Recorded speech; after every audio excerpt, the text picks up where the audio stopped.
Okay, welcome everyone. So this is the 150th program of Güncel Kelam Buluşmaları. And we have a quite special guest, quite special presenter today, Dr. Din Zimmerman. And I would like to introduce you, Dr. Din Zimmerman. So he has held some university positions in University of Notre Dame and Oxford University, and he is a professor of philosophy at Rutgers right now, and he is author of numerous articles and books, including the Oxford Handbook of Metaphysics and Oxford Studies in Metaphysics. So welcome, Dr. Dean Zimmerman. Thank you so much for having me. And yeah, and I can also mention about our respondent and Safaruk Chowdhury. I hope I pronounced it right. You did, thank you. Yeah, and I think we can start, Professor Mehmet Bilgen. Yeah. So. Okay. Please. Yeah, please. Okay. Yeah, please. Yeah. Okay, I'll go ahead. Let's see. So I'm going to share a handout. So I want to talk about omnipresence, and what I want to talk about is the way in which some contemporary views about the nature of location make possible certain conceptions of omnipresence. I think there are close ties between the theories of omnipresence that become possible in this new setting, close ties between them and traditional doctrines of omnipresence as they were developed in the medieval period in both Muslim and Christian and Jewish, all three traditions have various ways of thinking about omnipresence. I think the contemporary work on it, on location, allows us to articulate versions of these views, which we can then consider on their theological and philosophical merits.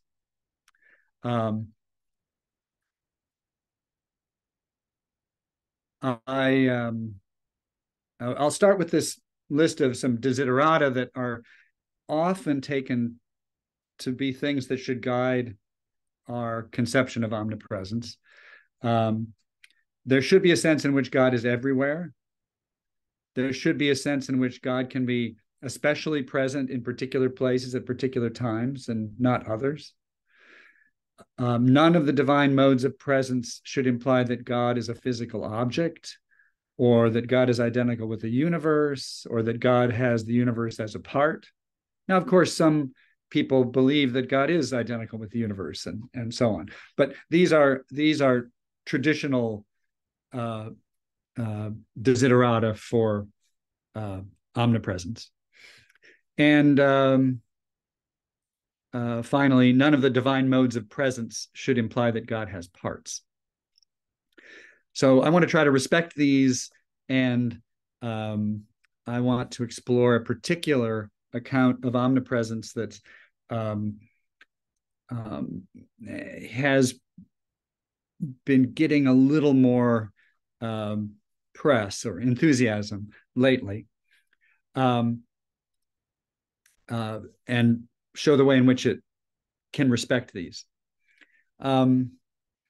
I should say, starting right off the bat, there's a big divide in theories of omnipresence between theories that say God's presence everywhere is very derivative.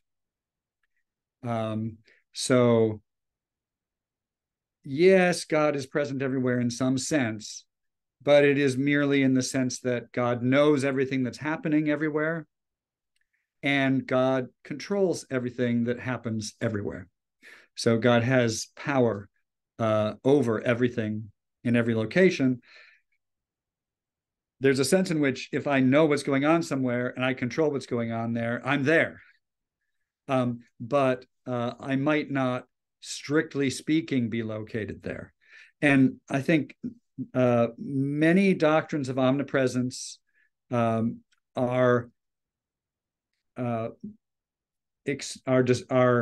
entirely derivative, so that strictly speaking, God is not located in space, but God's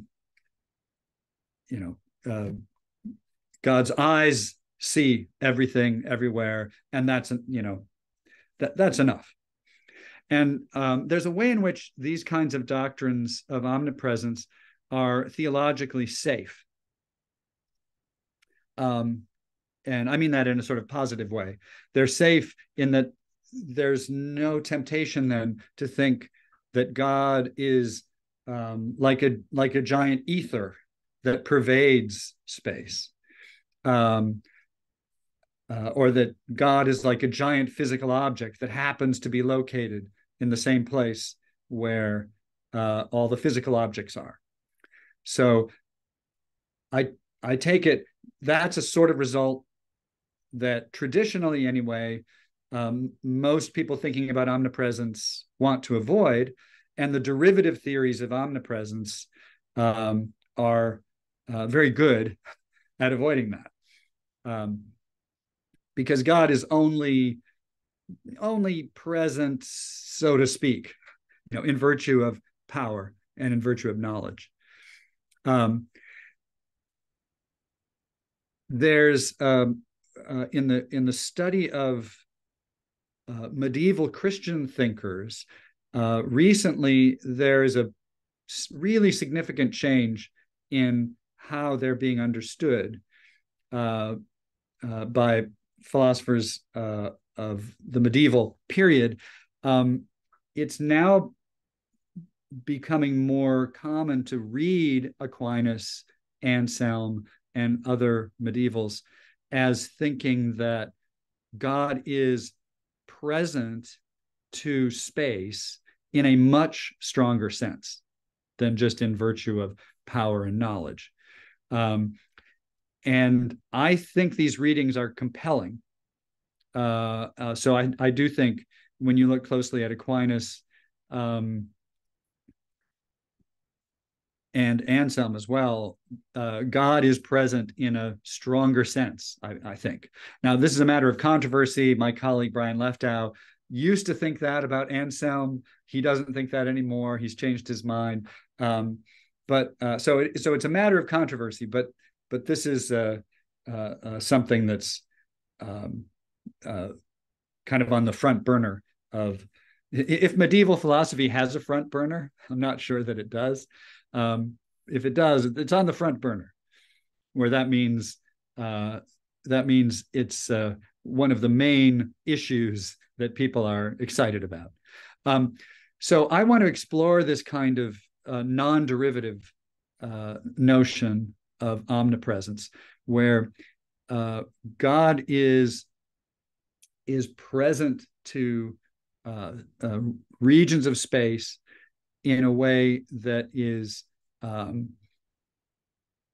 identical with, if at least, or at least very similar to, the way in which objects, fields of force, and perhaps souls and angels are present in space. And the idea here is to explore the possibilities, and I'm not sure what I think at this point.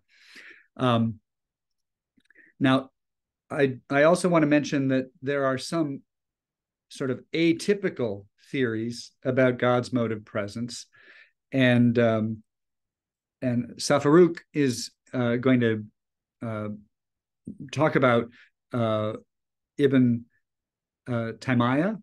Did I pronounce that more or less correctly? Okay. Who had a kind of atypical theory. I might, if I have time, mention Luria's doctrine of Tzimtzum, according to which it's a Kabbalistic doctrine about creation, according to which God left a region of space in order that creation could fill that up. And so God is not present there in a way that God is present in surrounding regions. Taimaya has a kind of similar picture of things, as I understand it. But that's a very, the normal doctrine of omnipresence is you want God to be everywhere, absolutely everywhere. But there are reasons, theological reasons, to want to say, no, God's not really present here in the same way God is present somewhere else. So we'll bump into that at some point. But to begin with, I'm going to be exploring a notion of omnipresence that puts God everywhere and in a very literal and non-derivative way, while avoiding these issues here of 2 and 3, where we don't, or I mean rather 3 and 4. We don't want God to just be a physical object. We don't want to say God has parts. Okay, so let's start with what I take to be a sort of orthodox within analytic philosophy account of location. And I'm going to be assuming a view that gets called dualism, but this isn't dualism about souls and bodies. It's a dualism about space and the things that are located in space. So it thinks of space as a container or manifold, and other things, fields, particles, and maybe souls are located in it. They stand in some kind of location relation to it. This is not inevitable, of course. In the contemporary setting, you have what's called supersubstantivalism, which is the view that space-time is all there is, and just some parts of it are kind of special. There's the matter-filled bits, and there's bits that only have bits of fields in them, and so on. But the underlying reality is just space-time and nothing else. Another alternative that's worth remembering is a relationalism, which would be the common view in the medieval period. The philosophers that I want to be in conversation with, they thought there's just objects, and typically they thought the physical objects there are fill up space, so to speak. They constitute a manifold that is everywhere. So not that different from supersubstantivalism, actually. But for now, I'm going to be thinking about assuming a kind of dualism of space and space occupiers. And of course, really, we should be talking about space-time, but for simplicity, I'll talk about space. Okay, so here's Josh Parsons describing a number of interrelated notions of location. And he thinks they're all tied together in a family, and you can define them in terms of one another. So here are his notions. This is quote 1 on the handout. Let us say that I am weakly located in my office, if and only if I am in my office in the weakest possible sense, if and only if my office is not completely free of me. I should count as weakly located in my office when I am sitting at my desk, when I am reaching an arm out of the window, or when I am reaching an arm in the window from the street outside. So I'm in there at least partially. Let us say that I am entirely located in my office, if and only if I am in my office and I am not anywhere outside my office. That is, if and only if I am in my office and everywhere outside my office is completely free of me. I am entirely in my office when I am sitting at the desk, but not when I am reaching an arm in or out of my window. Let us say that I pervade or am pervasively located in any place, none of which is free of me. I don't ever pervade my office. Thank goodness, right? I would blob out and fill it up completely. I don't pervade my office, but I do pervade the region exactly occupied by my left big toe. Finally, I am exactly located anywhere that I am both entirely and pervasively located. My exact location is like my shadow in substantival space, or you could think of it as a footprint. It's sort of the sum of all the places where you show up in any way. And then Parsons says, the four location relations given above can be interdefined. An elegant way of thinking about them is to start with the idea of exact location and then define the others in the following way. An object is entirely located in every superregion of its exact location. It pervades every subregion of its exact location, and it is weakly located at every region overlapping its exact location. Now, he shows different ways of defining these in terms of one another. It's not clear which should be the most fundamental, if any of them. I'm mostly interested, let me just draw your attention to definition 6. X is exactly located at R can be defined in terms of pervading. So the exact location of R is a region which X pervades, and for any region S such that X pervades S, S is part of R. So a pervaded region is one that I fill up, and maybe I overfill it. My exact location takes all of the regions that I fill up and puts them all together, and it's the largest such region. So that's the natural way to think about exact location in terms of pervading. Now, one of the big questions about the way God fills space is whether God can be quite literally located in space without being divided up in the way that we normally think of space as dividing things up. So my table fills up a region this wide by having a half of it over here and half of it over here. And the half of my table, well, it fills that region by having a quarter of the table here and a quarter of the table here, and so on. So you have what used to be called parts within parts. So you fill a region, the whole of the object in the whole region, and a part of the object in the part of each region, in each part of the region.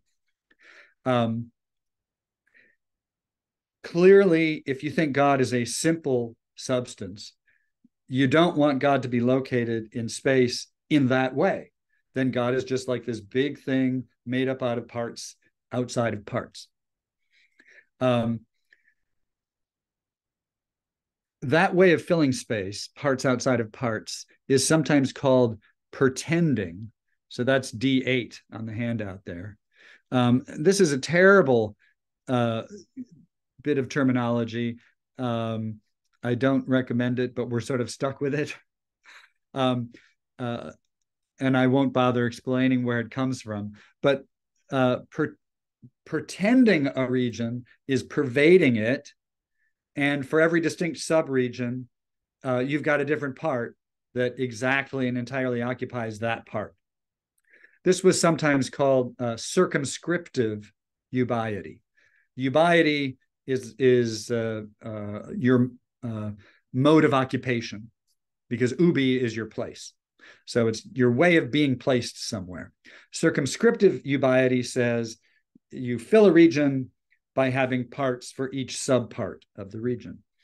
Now, if we want God to be in space in some very literal sense, we're going to have to be able to make sense of the notion of filling space and not filling space in that way. What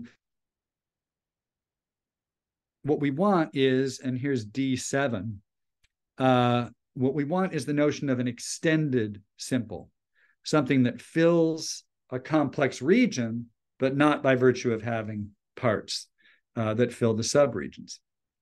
So X is an extended simple, means that X has no proper parts, and there's a non-point-sized region that's pervaded by X. There's an expression, holomerically filling a region.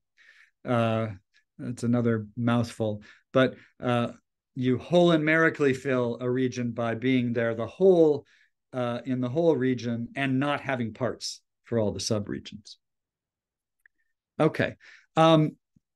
Josh Parsons' notions of pervading and exact location and so on, they're perfectly compatible with extended simples. So he's quite able to recognize this possibility of two ways of something filling a region, either by being an extended simple that fills the region, or pretending, that is, being spread out with parts, proper parts in the different subregions. Now, in response to Parsons' work, there have been people who think he doesn't have enough location relations. And I'm calling them the Ubiety rebels, because they think there's more modes of location. He hasn't articulated them all. Chris McDaniel and Hud Hudson are the main people to look at here. And here are their slogans for two ways that an extended simple could fill a region.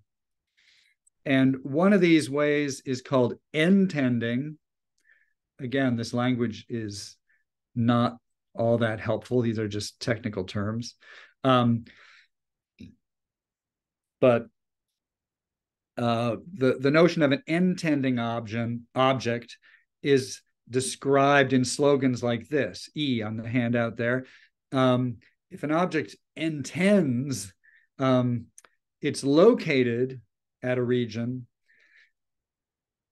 and the region is extended, and it's also located at each of the subregions. An object spans a region by being located at the region and none of the region's subregions. Okay, so these are the kinds of slogans they introduce to try to get us to think that there's two ways for an extended simple to fill a region. I find the slogans a bit hard to wrap my mind around.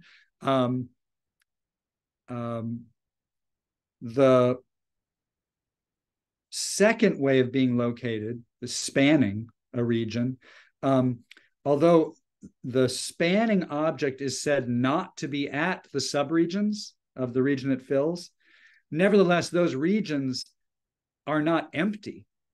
So it's not as though if you had a sphere, an extended simple sphere that fills a spherical region, when it entends the region, it's filling all the subparts. But if it spans the region, it's not in there at all. It's just a hollow shell. That's not what they're thinking. They think a spanner is an extended simple that could fill, for example, a spherical region, and it somehow pervades the inside of the sphere as well, but it's not located at those regions. So they have a notion of location which isn't the same as pervading, and it doesn't. It seems to imply that you pervade a region that you are located at, but it's in those subregions, there may be nothing that's located at those subregions. Okay. So what do they say to motivate this distinction?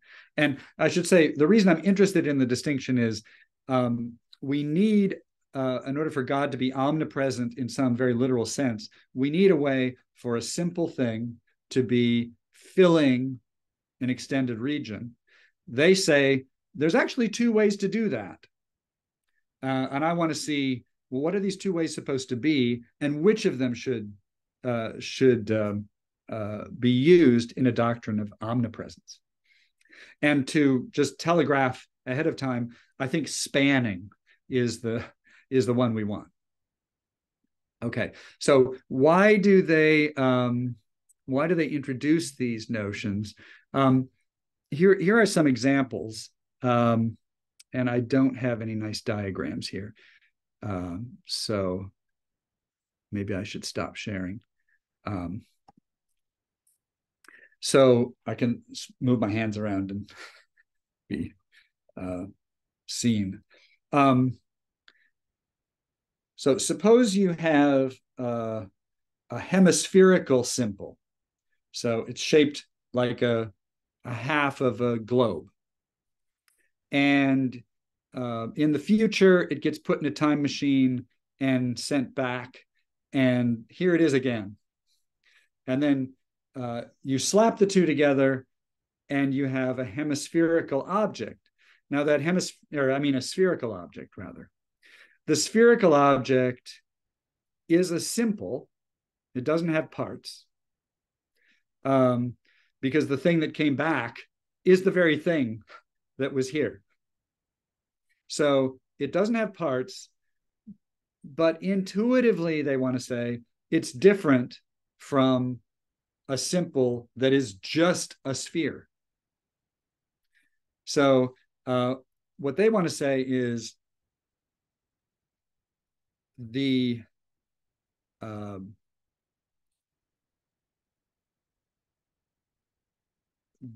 object, which is simple,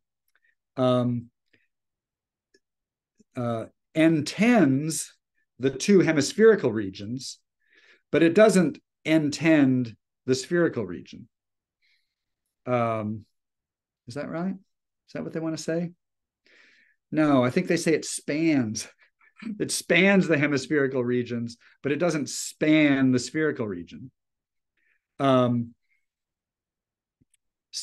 They want to say things like it doesn't really have the shape of a sphere in itself. Its proper shape is hemispherical. Here's another sort of case. You've got a point-sized simple, and it could occupy just a point-sized region, but it could also occupy a series of infinitely many point-sized region, in which case it would occupy a line in space. But if really it's just a point-sized thing and it just shows up in many, many places, it's it's not really ever shaped like a line.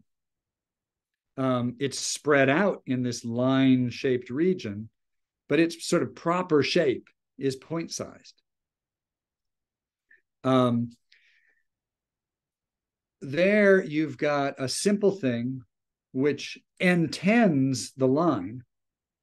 It's present at each point in the line, and in some sense it's present at the whole line. But compare that to an extended simple that is nowhere point-shaped. It's just a line. So they think that there are sort of detectable differences here between objects that are present in a whole region in some sense, but also and maybe more fully present at subregions. And on the other hand, the spanning objects, which fill regions and not in virtue of being the same size and shape of subregions. At least that's how I understand them. And here's my proposal for how best to understand them. I find it very hard to wrap my head around the distinctions that they're making in any other way than by leaning on the idea that the extended simple can have a sort of proper shape and size. So let me share my screen again.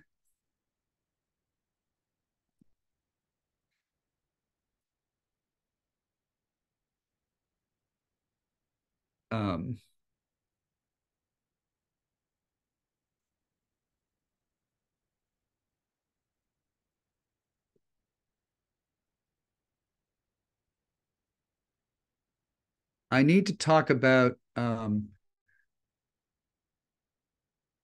what it is for an object to have a shape. So there's a theory about shape in the context of dualism, a dualism of located object and space, which I think we should deny if we're going to make sense of the distinction that they like. And that's the extrinsic theory of shape. So the extrinsic theory of shape, let's look at Skow's statement of it here, Brad Skow. Some material objects are spherical, some regions of space are spherical, and it's necessary that every spherical material object is located at a spherical region of space. But this can't be just a magical, mysterious necessity, a necessity that must go unexplained. If dualism is true, then spherical material objects are spherical because they are located at spherical regions of space. That is, dualists should say that material objects have the shapes they do in virtue of the shapes of the regions of space at which they are located. So whether an object is spherical isn't a matter of how it is in itself, it's a matter of the shape of the region of space at which it's located. Sphericality is not intrinsic. So that is a theory about objects that are located in space and the regions they occupy, which says all it is to be spherical is to pervade a spherical region. Now, this is a bad theory about how things get their shape if we want God to pervade space. Because if that's all it takes, if that's how physical objects get their shape, then God is going to get the shape of the regions that God occupies. And I don't think there's any cost in denying this theory. In fact, I think we should deny it. I think space occupiers can intrinsically have shape, and space itself can intrinsically have shape. And if you think that substantivalism about space is contingent, you're going to think you could have stuff that's not identical with space that has shape. Why not some that is located in a substantival space? Now, the people who hold this extrinsic view about shape, they have their reasons for thinking, oh, that would lead to mysterious necessities and so on. But I don't think these necessities are that mysterious. So I want to deny the extrinsic theory. And there's two ways to deny it, a weak one and a stronger one. Let me just go ahead and do the bold denial of the extrinsic theory. A simple substance can have a non-point size shape intrinsically in virtue of the way it is itself, or it can have it merely extrinsically. So if a simple substance is intrinsically spherical, that means that's its shape, a shape that it could have even if it wasn't in a space at all. And if it has it merely extrinsically, that means it doesn't have it in itself. It has it just in virtue of the shape of the region that it fills. Okay.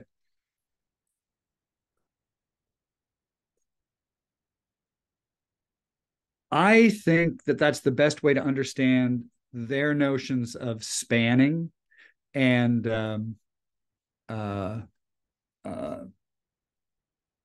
tending. So let's look at some different kinds of filling that are made feasible by these distinctions. Here's extreme intension, D9. X extremely intends R means that X has no parts, so it's a simple. It pervades every subregion of R, and at each subregion, it has intrinsically the same shape as that subregion R. So that would be a simple that fills, let's say, a sphere by being present at every subregion and having the shape of that subregion at that subregion. Here's a different way of intending R, which I call pointily intending. So imagine here that you've got this point-sized thing, and it manages to fill an extended region by sort of zipping around and being located at every point-sized region within the space. Infinitely many point-sized places. So a pointily intending object just has the shape of a point. It doesn't intrinsically have any other shape. Now, if it fills every point within a spherical region, it will extrinsically be shaped like a sphere. But it's not spherical in itself. Intrinsically, it's a point-sized thing. Now let's talk about spanning, because this is the good candidate for God's mode of omnipresence. You could have a thing that intrinsically spans a region, where that means this: X extrinsically spans R, X has no parts, X pervades R, X has intrinsically at R the same shape as R, but X does not have at any proper subregions of R the shapes of those subregions intrinsically. So this would be a spanning sphere, would be an object that's simple. It fills a spherical region. Intrinsically, it is shaped like a sphere. So if it existed without occupying a substantival space, it would still be spherical. But its pervasion of the subregions of that spherical region is not by means of having the shapes of those subregions. Okay. And there's another possibility, and this is the one we really want: extrinsically spanning. X extrinsically spans R means that X has no parts, X pervades R, but X does not have at any subregions of R, including R itself, the shapes of those subregions intrinsically. So if an object extrinsically spans a spherical region, it's not shaped like a sphere, except extrinsically. So it's not shaped like a sphere, it's not shaped like a hemisphere, it's not shaped like a point. It doesn't intrinsically have any of these shapes. All right. And then there's a further possibility of discriminately spanning a region. This would take us to the doctrine of Zimmerman and the other doctrine that Safaruk is going to talk about, where you have no parts, you pervade a region, you have the shape of only some subregions of R intrinsically. Actually, no, that isn't going. This I don't think you're going to want to say that, are you, Safaruk, for your guy? And I think Zimmerman doesn't have to say that either. This would be a good thing for Catholics. So if you want God to be omnipresent everywhere in space, but not have the shape of space or not have the shape of the universe. But you want there to be some subregions, like the body of Christ or something, where God has a shape intrinsically. Well, this would enable you to say that. So I offer D13 as a mode of spanning that Catholics might like. Okay. Let me just say a couple of things here about how these map on to traditional theories. The standard medieval Christian theory of omnipresence is that God pervades every region by virtue of extrinsically spanning that region. Now, this is somewhat controversial, but historians of medieval philosophy like Geoffrey Brower and Bob Pasnow insist that this was the standard view. They all believed that an object, even God, can't have effects where that thing is not present in a quite literal sense. There can't be any space between. And so when they said God is present by power, they meant it. God is present because God's power is being exercised there, but God is really there. But God nowhere takes on the shape of the objects that fill these regions. God overfills everything. And in fact, Anselm used a word that's very naturally translated as pervading, to say God pervades all of space, all spatial objects, by overfilling rather than by merely extending to their boundaries. Now, it's natural to object to this, that if space is finite, then God would be shaped like the universe. And in fact, they worried about this. And when you make use of this doctrine or this notion of extrinsic spanning, it gives you a way of saying, even if the universe is finite, God pervades it, but doesn't have the shape of that, of the universe, even though it has a finite shape. What Aquinas said in response to this objection was to say, God, unlike the universe as a whole, the physical object, God necessarily pervades everything. God pervades everything per se, where the universe as a whole didn't have to be the biggest thing. If you added some extra stuff, it would have been smaller than the biggest thing. There's a long quote here from Aquinas about this, which I won't read, but it's in the Summa Theologica Part 1, Question 8, Article 4. So I think I'll just close with the mention of some reasons to deny omnipresence. So this Kabbalistic doctrine of Tzimtzum is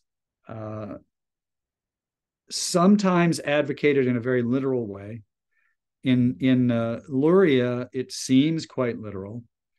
The picture is the light of God fills everything, and it precludes the existence of anything else.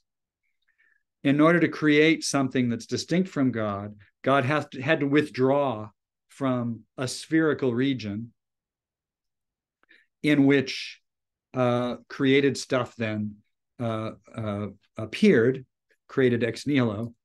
And this region then is quite literally void of God, in a way that the outer regions are filled by God. Now, a standard objection to this doctrine within Jewish theological traditions is to say, what are you talking about? You're saying that God is like a Swiss cheese that has one hole in it. And this is not appropriate. It makes God out to be a material object with a shape. Now, some versions of Tzimtzum are not at all literal like this. It's a more figurative absence. And so they're not open to this objection. But if you wanted to have a quite literal version of this doctrine, you could say that God is an extrinsic spanner of initially an infinite region, and then an extrinsic spanner of an infinite region that has a hole in the middle. But that doesn't mean that God is shaped like something that has a hole in it, not intrinsically. And this seems like it's going to be the right thing to say, for Safaruk to say in discussing the doctrine that God is above the created universe, above and outside. So thank you very much. All right. I am back and have been back for a while. I apologize for my internet went bad, and I tried a whole bunch of things on my computer and then figured out I had to restart my modem. But I'm back, and now I'm going to turn it over to Saf for his comments. Oh, thank you, Kelly. Dean, thanks so much for that presentation. It's good to see you again, and of course, yes, being good familiar company. Just in case people are asking, I was very fortunate to meet Dean last year in Chicago at the Bayan Symposium. You know, having been a fan and following his work for a long time, I got to meet him in person. So I'm really honored to be sort of, engaging today. Now, this is, as we were just saying before we started, this is a complex topic. But let me mention a few things, Dean, and then I'll throw some thoughts of mine regarding what you mentioned. And then I'll go on to talk about something about Ibn Taymiyyah and our sort of sketching of your sketching of omnipresence today. Now, within the Islamic tradition, I mean, anyone familiar with the Kalam tradition would know that there isn't an attribute that is like divine immensity or divine omnipresence. So divine immensity is in the scholastic tradition, in the Christian tradition, the idea that is a characteristic or a property of God, whereby God transcends all sort of spatial limitations, but yet he's present everywhere with his whole being. And divine omnipresence is this sort of property of being not at every single point, but God sort of being present in all places in a sort of simple way, however that's fleshed out metaphysically. But in Islamic theology, we don't really isolate these two qualities and then sort of hone in. So within Islamic tradition, we don't have this doctrine. And one reason is very clear. The early theologians who were early Kalam theologians who were empiricists, they paraphrase a lot of the scriptural references to God's sort of spatiality and sort of other modalities. They paraphrased it away with figurative interpretations. They denied God a location, a space, a boundary, a limitation, and so on.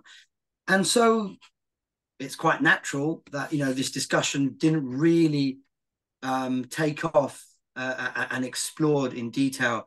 Plus, I think, Dean, and correct me if I'm wrong, and Kelly, the Christian tradition had to deal with space, space and location because of other doctrines, with incarnation, the Eucharist, and things like that. Okay. So, but what we do find, if we are to use the language of omnipresence, we do find in the Islamic tradition that God sort of closely, the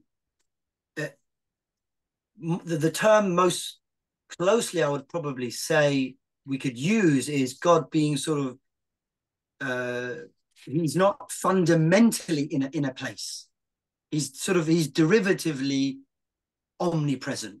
I think, so derivative omnipresence is this idea that God is omnipresent due to some kind of causal relation or epistemic relation. So with God's knowledge or God's sort of providence or power, God's protection and things like that. And there's Quranic precedence for it. So that's often known in the literature as a sort of DO model, the derivative omnipresence.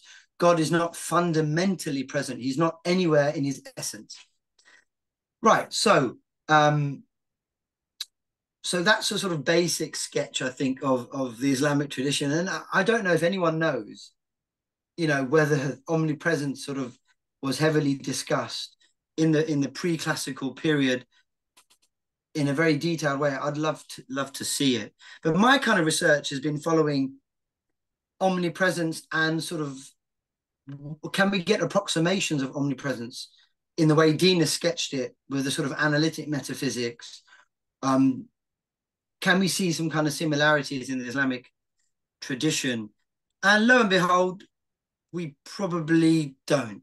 And that's not surprising. But,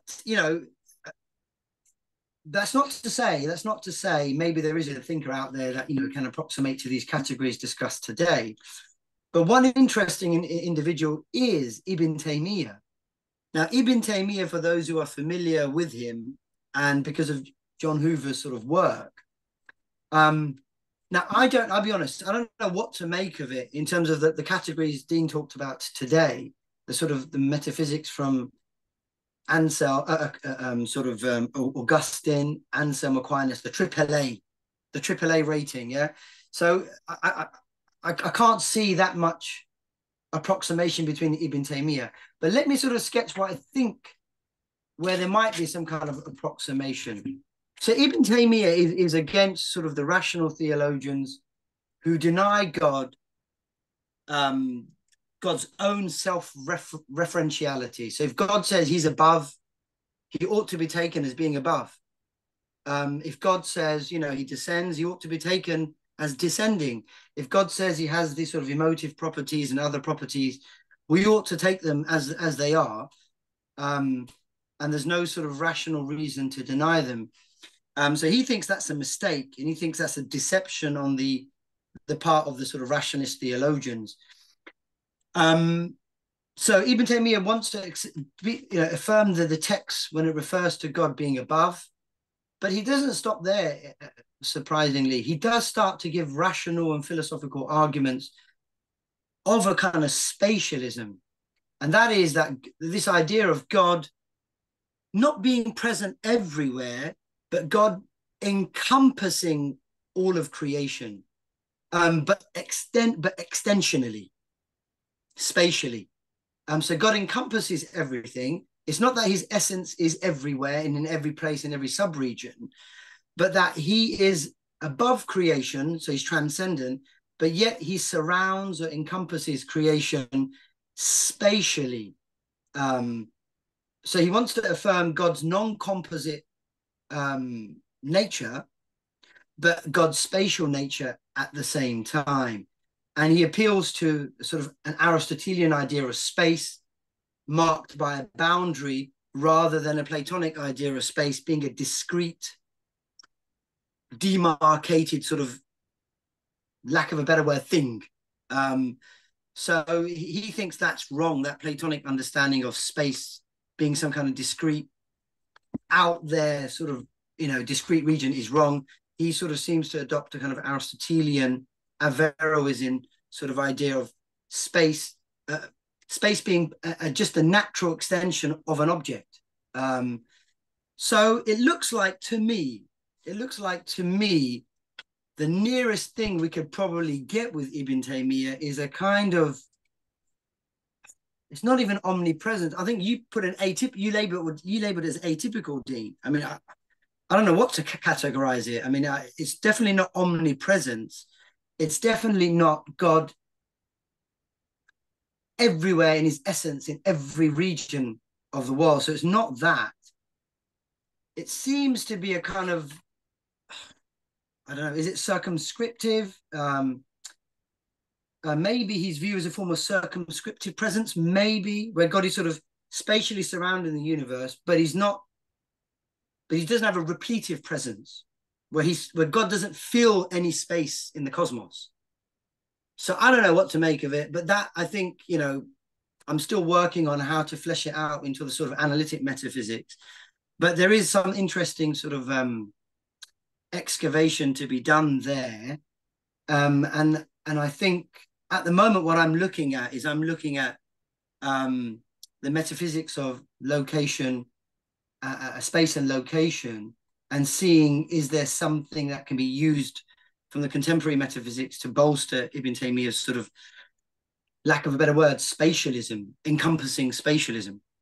But that was sort of just the Ibn Taymiyyah part. But Dean, what I wanted to ask, on what you had presented, I want to pin you down a bit. I know you said perhaps I think you intimated you haven't quite pinned your mask to your colours to a particular mask to particular colours. So I was wondering if you were to side with, quite clearly, you're not with a ubiquitous intention view, right?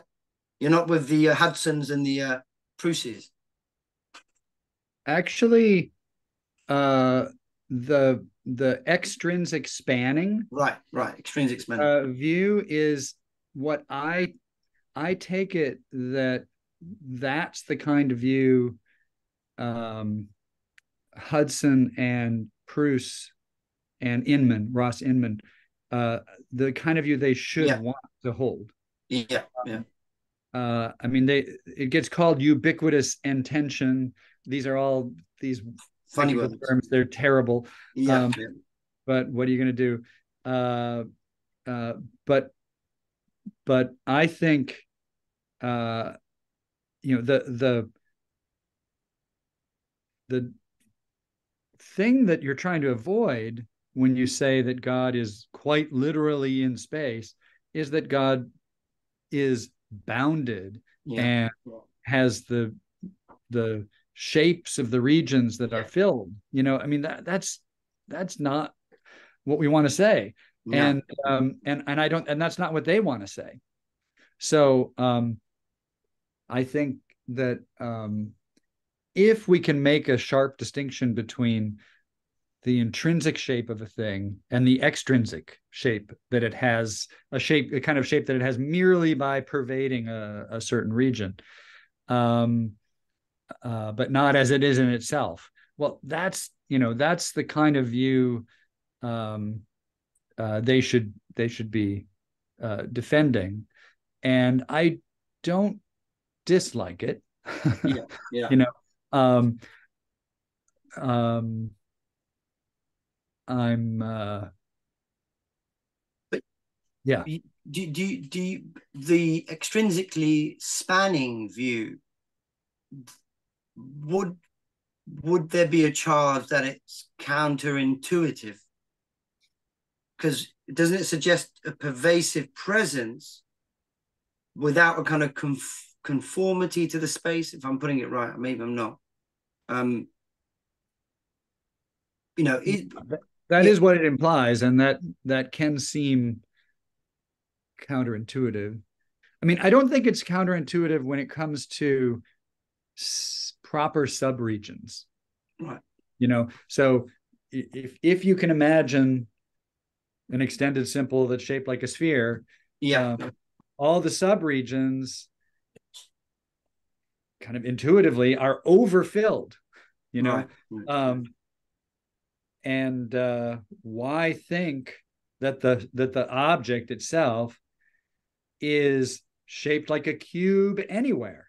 You know, it's, of course there are cube shaped regions inside of it, but it's not shaped like a cube at all. It's shaped like a sphere. Okay, so I think that's a kind of intuitive idea. It's the idea of a spanner. Yeah.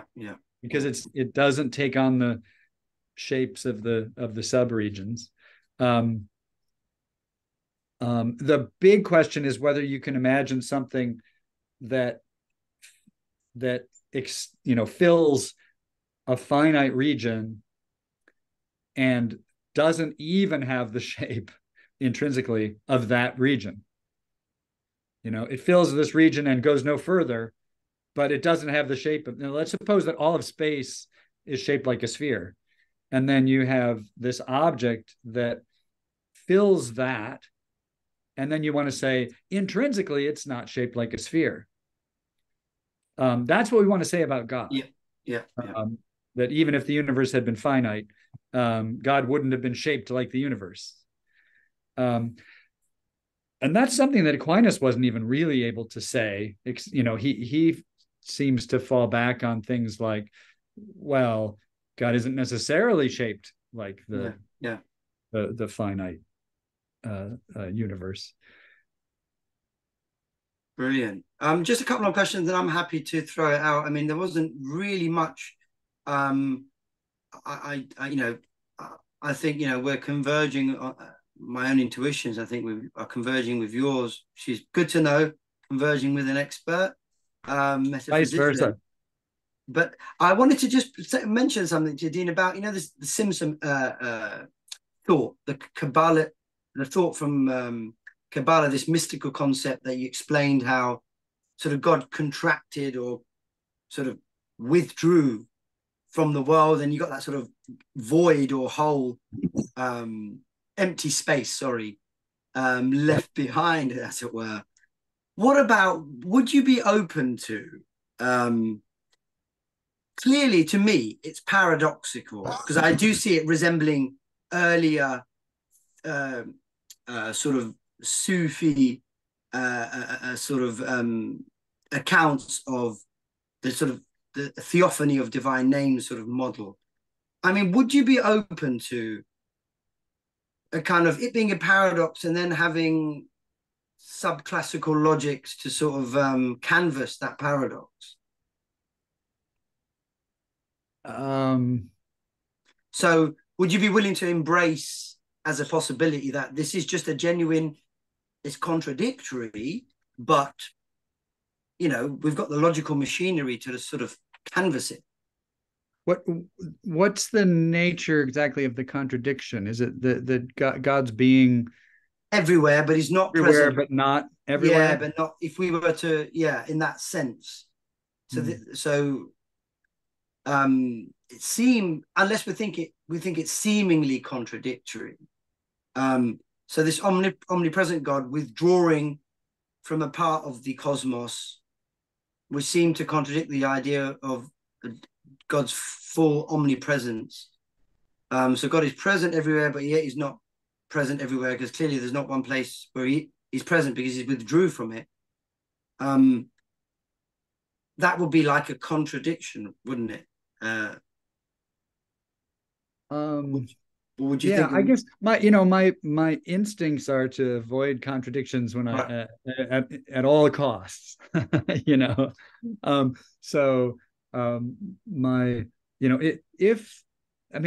some reason the Kabbalistic sort of stuff moves me in some ways, and I think it's sort of aesthetic in a way that it's like the idea that there's this region, and we're in it, where God has withdrawn and is allowing creatures to do what they will in some sense, and the goal is, of course, for God to be back.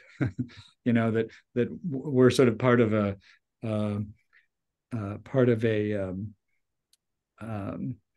larger plan on God's part to fill all in all. And it's hard to understand these doctrines, but I'm struggling to try to make sense of them in a way that wouldn't involve contradiction, so that and I don't think it's that hard to do it. So derivative notions of omnipresence are perfectly fine, and I totally understand why people go for them. And so even if there is a literal withdrawal in some sense, or even if um, God is literally surrounding creation, but in fact, God's presence is above where we are. Nevertheless, God is in the derivative sense present everywhere. So you've still got a one sense of omnipresence that applies and another that doesn't. But do you hold that fundamental Just a minute, I'm gonna have everyone stop here. Oh, sorry. Yeah, sorry, Kelly. Yeah, we'll all stop here to make sure people there's time for some questions. Brilliant. I also would like, if everyone would be so kind, if you would turn your video on so we can see your faces and we can take a picture of the group attending this. So if everyone would take a second while we begin to ask questions and turn your videos on. Like Kahan, I'm going to ask you to ask the first question. So definitely turn your video on. But we could use a few others. Miriam, Vebi, I'm probably not doing your names all that well. If everyone could turn their photos on, that would be great. And if we could get Mehmet, can you take a picture of all this? Sure. Busra, if we could get a picture there. Munever, Hamdi, MH. Who's MH? Oh, there's Alper. Hello, Alper. Yilmaz, nice to see you. Hi, Kelly. Nice to see you too. Get a few more people on with their photos. And they're coming on. So, Kahan, if you don't mind, why don't you ask your question, and then we'll see if we can get a few more people to come on, and if Mehmet can take a couple of photos. But Miriam, you're ignoring me, and Kahan, you still haven't come on. Are you there, Kahan? You're going to ask the first question. I'm asking you to unmute. I asked people to put some questions in the comments. So he has some good questions in the comments. I see that. Yeah. So, but I'd like him to ask them if he wouldn't mind. Kahan, are you hiding? Yeah, I'm here. I'm just, I was trying to hide, but I didn't. Okay. Well, it's not going to work. Yeah. So, yeah, two things really.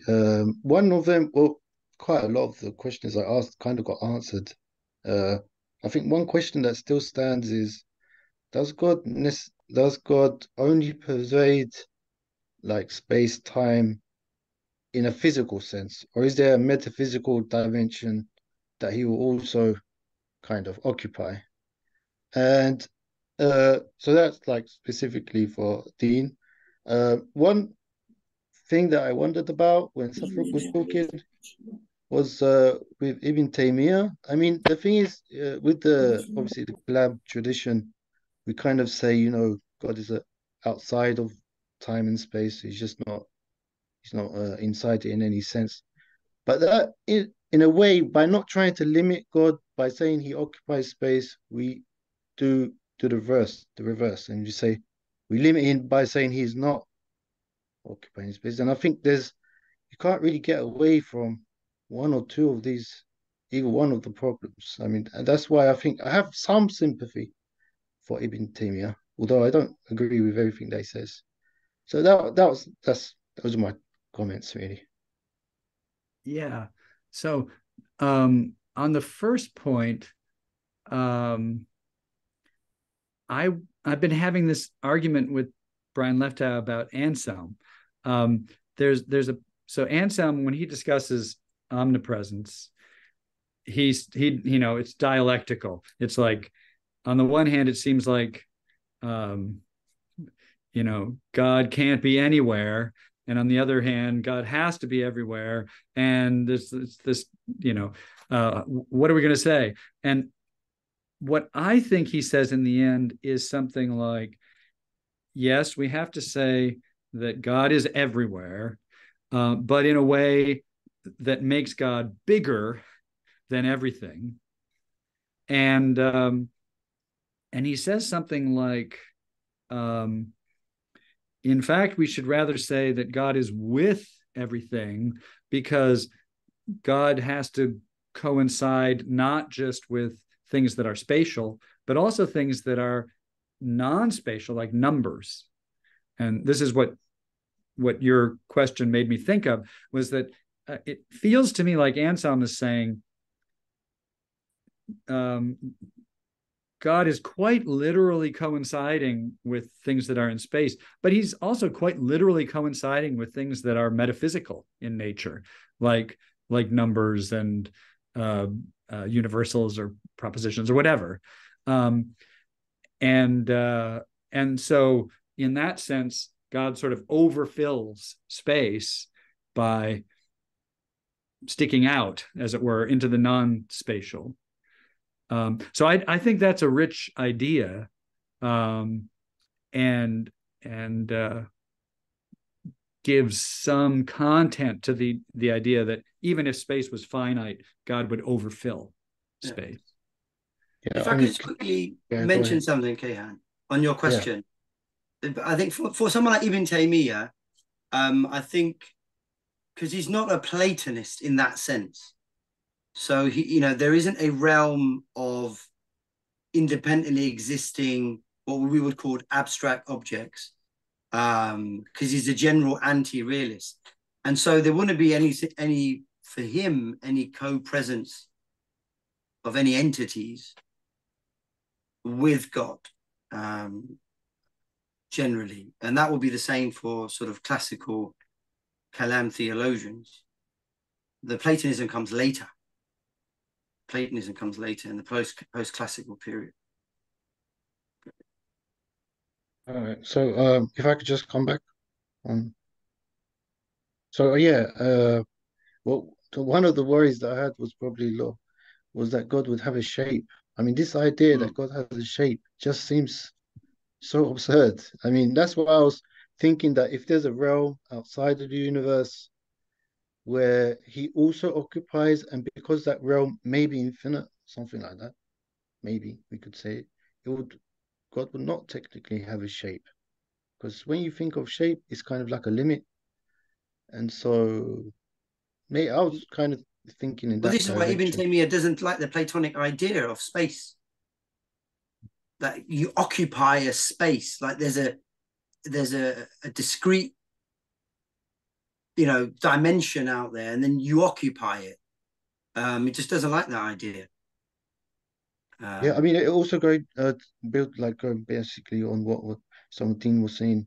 Like God would occupy a certain part of space accidentally, and then occupy another part of space intrinsically, and it just gets kind of like then we're applying accidents to God, and I mean, just for someone who's kind of studied the Kalam tradition and just become indoctrinated in that is quite hard to kind of think around it. But I definitely appreciate the benefits that could come from something like this, because in classes, like we would just, like the teachers sometimes they'll throw out a question and say, is God in this room?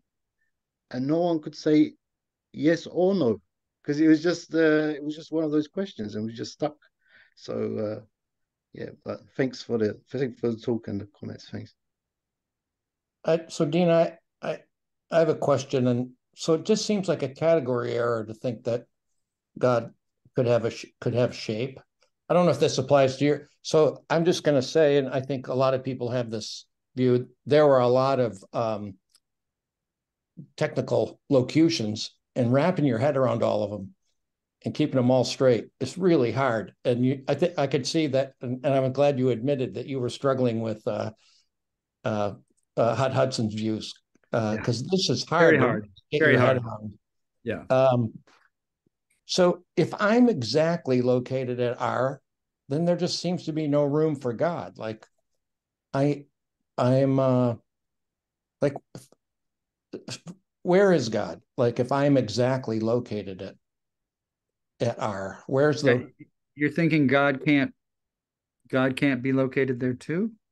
That's what I'm asking. Like it just seems, it's certainly true of physical objects that if I'm exactly located in a place, then no other physical object can be exactly located at the same time in the same place. But some things can coincide. You can have two different fields of force that are in the same place at the same time. Um, so there might be analog traditionally it was thought that souls were located where that was the thing. So this is all hard to think of, because it's hard to think of, like, well, where is your soul? Yeah, exactly. I mean, in what shape is it?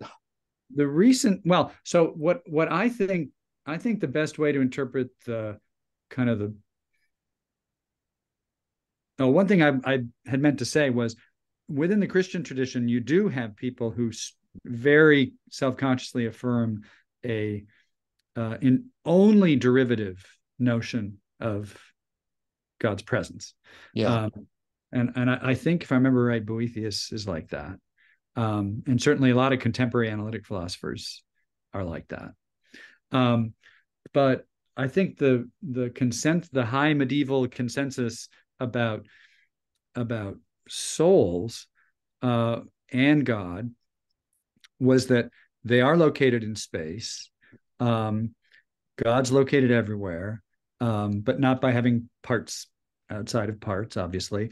Souls are located in a finite region, again, not by having parts outside of parts, but being present somehow, the whole in the whole and the whole in each part. Or at least the soul is not more present in some sub-regions than other sub-regions. And they had properties like quantity, which they thought distinguished matter from immaterial substances. So like if you've got some matter, it has quantitative properties of like the amount of it and the shape of it and so on. And they said the big thing between a physical object and a soul is that it's not that the one is in space and the other one isn't. It's that the one fills space by having parts outside of parts, and it has quantitative properties which give it its shape and size and weight. And the soul doesn't have any of those. Nevertheless, it's present in a region in a very literal way. So I don't see why God couldn't be present in a very literal way exactly where you are, and your soul could be there too. The important thing is just that God isn't identical with your body or your soul. Yeah. Or yeah. All right. So here's a question. What did the MIT people think when you gave this talk? I mean, partly I asked this because I'm just imagining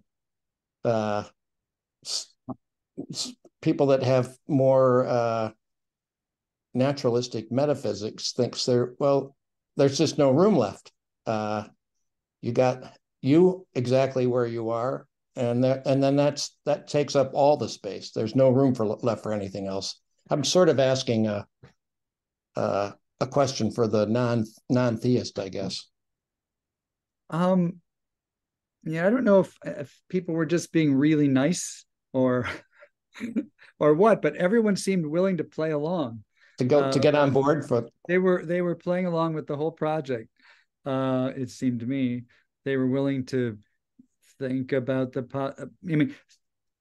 pushback I was getting there really was more about whether this notion of intrinsic shape versus extrinsic shape was the right way to understand the Hudson, Chris McDaniel distinction between spanning and tending. Yeah. So we talked a lot about that, and that's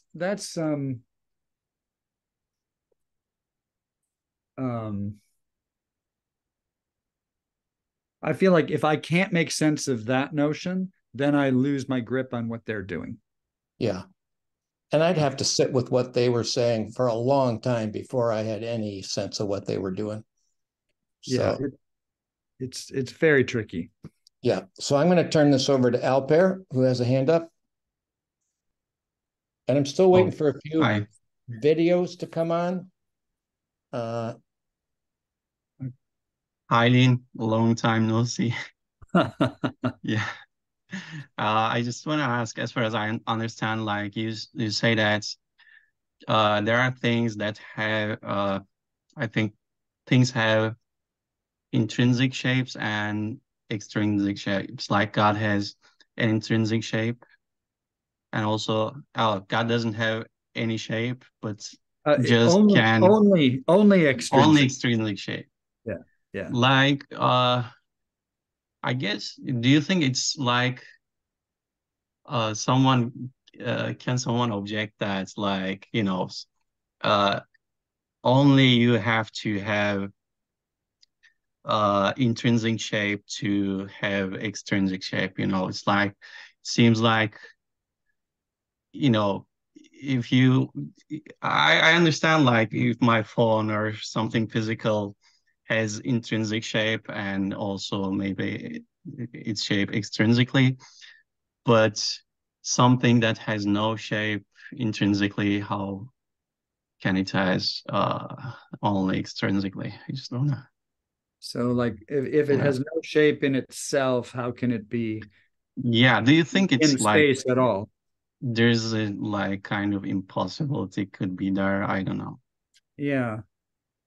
I think there's certainly going to be people who are going to think the idea of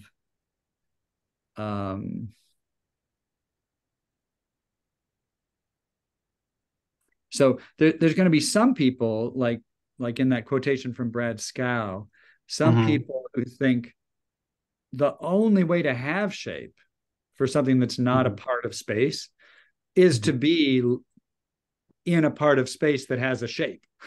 You just automatically have a shape. If you're in space, you have a shape, the shape of the largest part of space that you take up. Yeah, it's like for God, yeah, it works, but how it works for our soul. And if you think like that, when I was a baby, my soul was extrinsically shaped, like a little bit smaller, yeah. And it seems like it grows extrinsically. Yeah. How, like, is there a basis for it? Like, how would you explain, like, how extrinsically it grows up? Like, is there criteria for that? Yeah. So, I guess,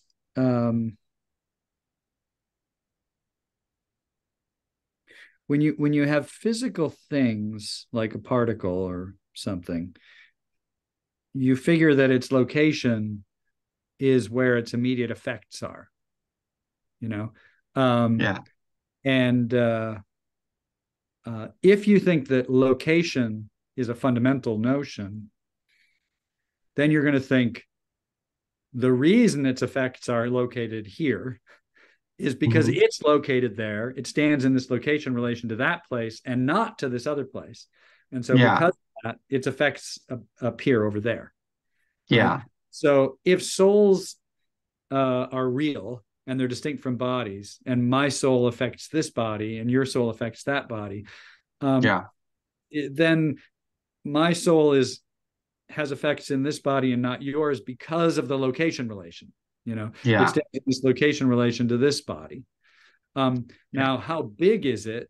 Well, that, I guess, is a sort of empirical question about the region that it's related to, in virtue of which it causes things in my brain. And I guess if we're thinking about it intuitively like a particle, it's going to be where its immediate effects are, which presumably are somewhere in my head. As my head gets bigger, it gets bigger.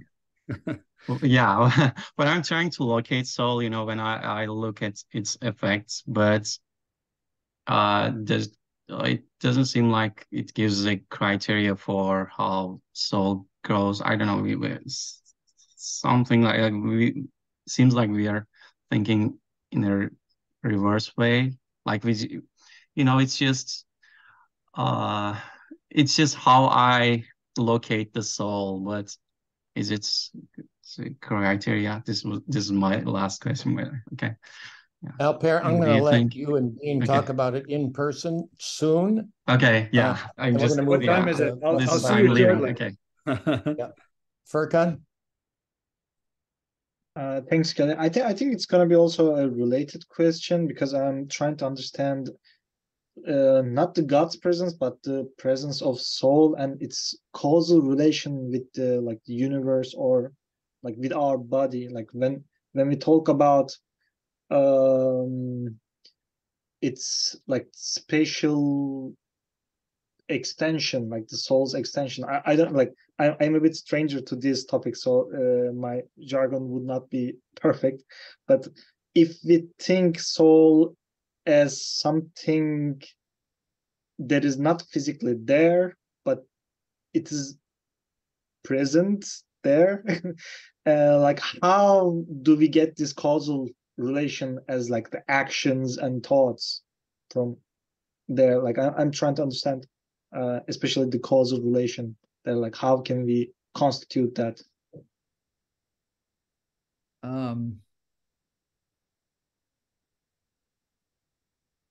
So I mean, I think it's very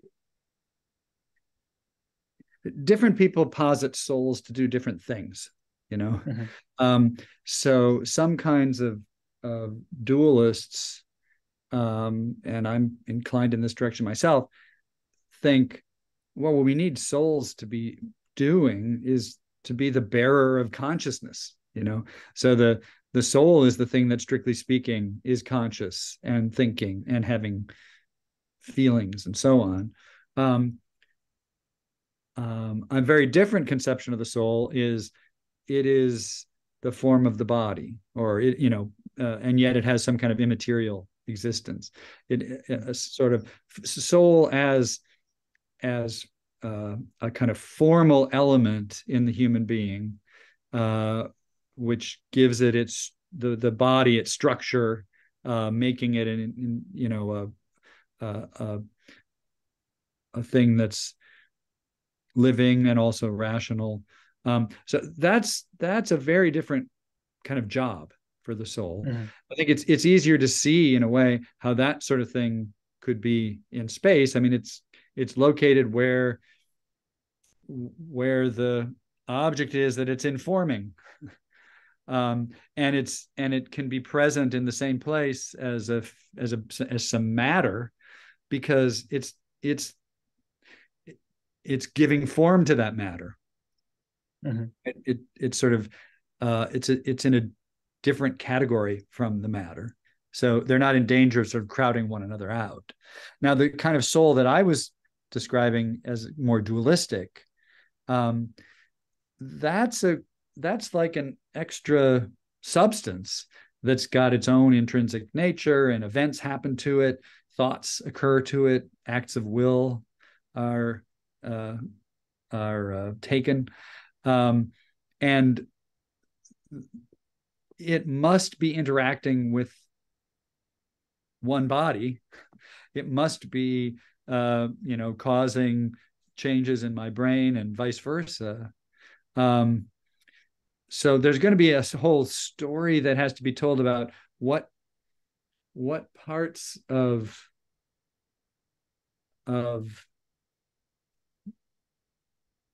what aspects of Din are sort of based in the soul, and which aspects of Din are based entirely in the brain, and then these are having to work together somehow.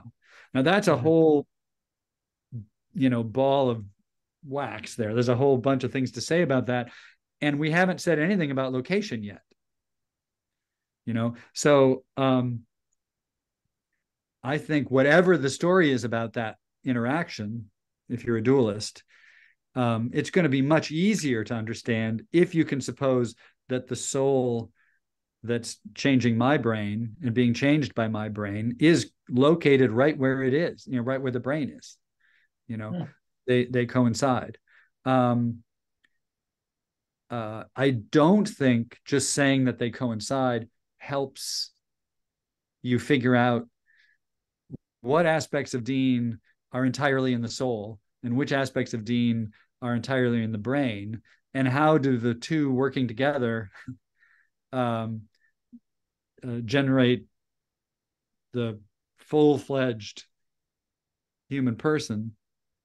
I think location alone doesn't help much with that, but I think it can help to explain why my soul and my brain are intimately linked, in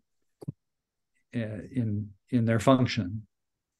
I don't know. Does that address what you're asking at all? Yes. Thanks, Steve. Yeah. Mehmet, on the 150th, as the founder of this, I'm going to let you have the last question. So make it good. Maybe Alperen is going to ask as well. Maybe if you want to think ask. Thank you. Thank you. Yeah. Thank you. My question about danger location, I mean hell. Can God be present in hell as well? Maybe you can find a bit theological question, and just I'm wondering about your idea. Hell. So if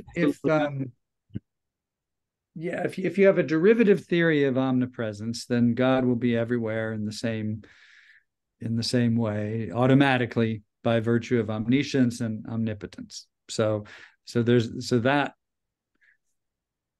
in that sense, God is not absent. And of course, some people think that's the only sensible notion of omnipresence. If you also think that there's a sort of this more literal way of being located places, I suppose you could think that God withdraws from the place of the damned, if that's a literal location, or if hell is a matter of just existing alone or something, maybe not in space even.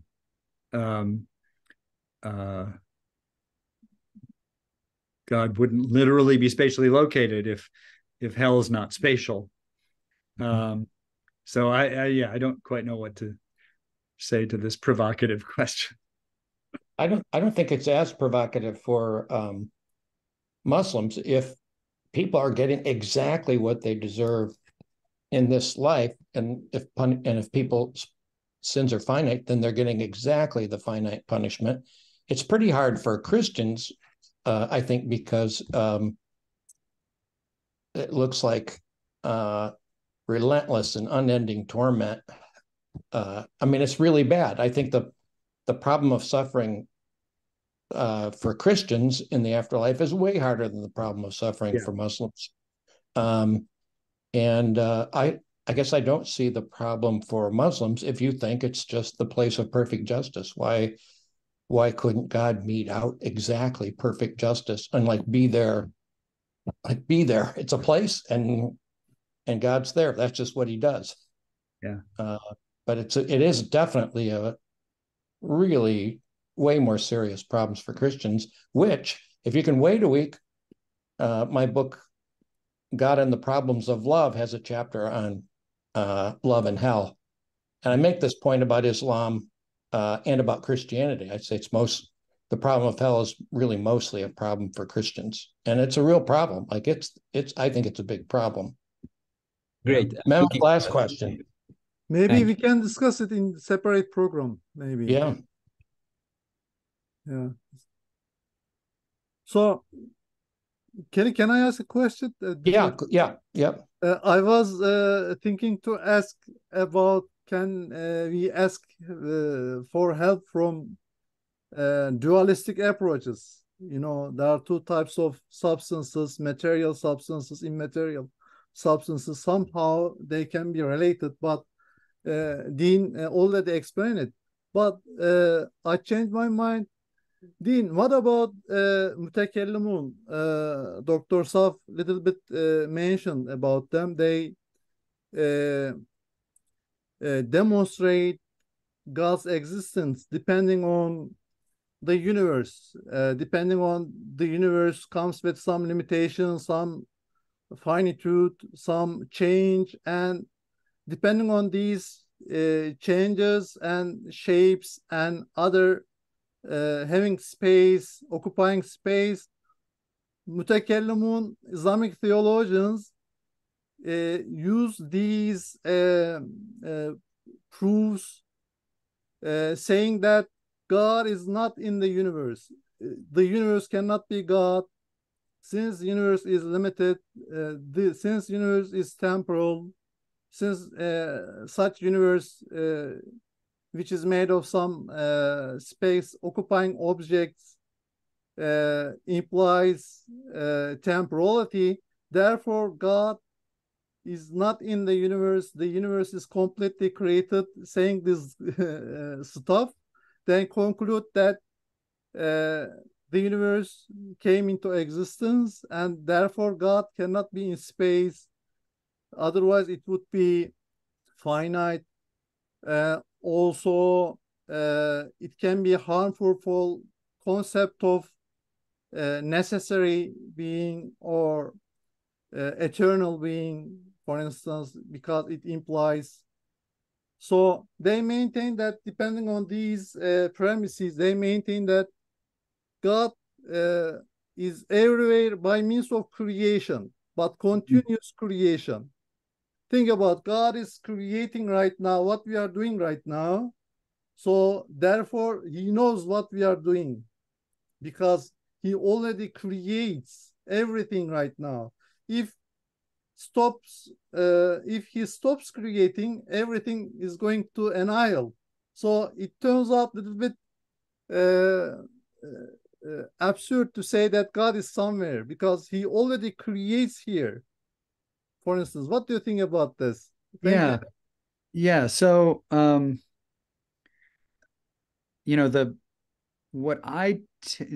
I think the medievals who accepted a no distance between cause and effect kind of doctrine, they thought God is sustaining everything all the time, so God is there. They concluded God must be there. But I think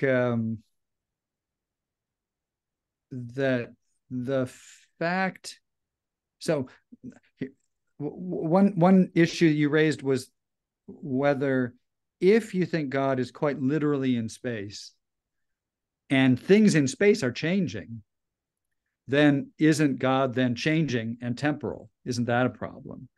And I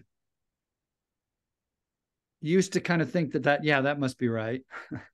And I was willing to accept God as temporal, but I'm not so sure anymore, because I think if, so long as you think that things do change, there is change, then you think everything that exists changes extrinsically, at least, So the number one, even if the number one doesn't exist in space and time, it still exists, let's suppose. So if it exists, then first the number one is such that Dean is seated, and then the number one is such that Dean is standing. Big deal, what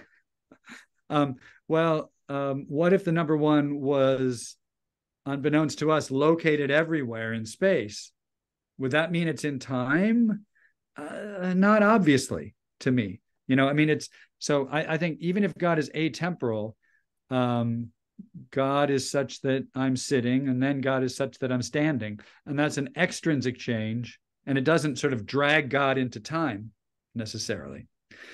Now, would God being located in space, pervading it all, would that make God temporal?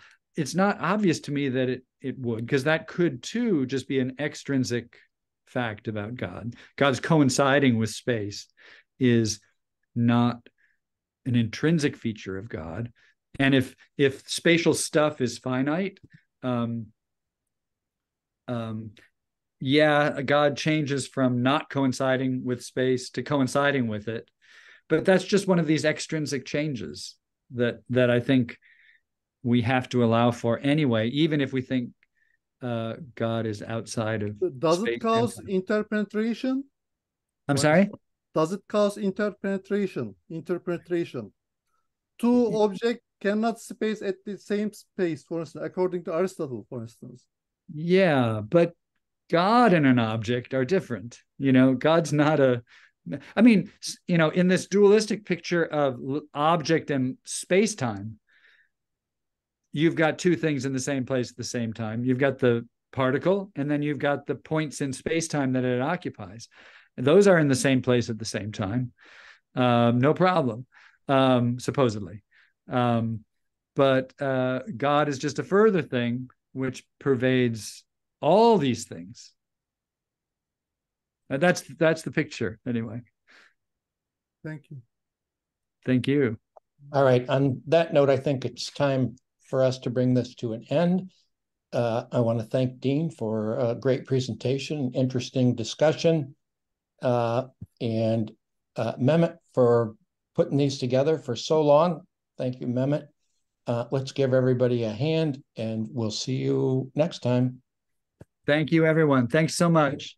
Especially Safaruk. Thank you. Say hi to Tommy. Okay, I will. Thank you, Dean. Thank you, Safaruk. See you. Take care. Bye-bye. Goodbye. Bye-bye.